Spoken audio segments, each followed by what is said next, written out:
സലാത്തിനേക്കാൾ വേറൊരു സാരണിപ്പില്ല. മഹാനായിരിക്കുന്ന ദൈനി ദഹല തഖരീർ ഉസൂൽ പറഞ്ഞു, മുറബിയായ ഷെയ്ഖില്ലാതാവുന്ന കാലത്ത് വാരിതായിരിക്കുന്ന അദ്കാറുകളും നബി സല്ലല്ലാഹു അലൈഹി വസല്ലം സലാത്തും മതി. അത് തന്നെ തരീഖത്ത്, അതിനപ്പുറം വേറെ തരീഖത്തില്ല.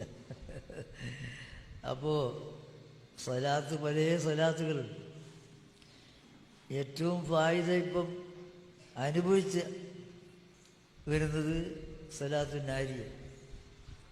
സലാത്തുന്നാരിയ അത് ചുരുങ്ങിയത് 11, കുറച്ചുകൂടി കമാലായാൽ ദിവസേന സുബഹിക്ക് 41 ആദത്താക്കാൻ കഴിഞ്ഞാൽ അത് വലിയ കാര്യമാണ്. അതേപോലെ തന്നെ വലിയ ഫായിദുള്ളതാണ് സലാത്തു താജ്. അതൊരു ദിവസം 100 പ്രാവശ്യം ചെല്ലാൻ തൗഫീഖുണ്ടായാൽ അതും വലിയ വഖാമാത്തിലേക്ക് ഉയർത്തുന്നതായിരിക്കുന്ന സലാത്താണ്.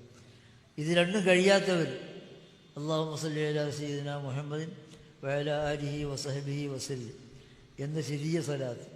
കാര്യം ചെറിയ സലാത്താണെങ്കിൽ ദിവസേന രാവിലെയും വൈകുന്നേരവും 500 പ്രാവശ്യം ആദത്താക്കിയാൽ വലിയ മക്കാമാത്തുകൾ അതിന് മഹാന്മാർ പറയുന്നുണ്ട്.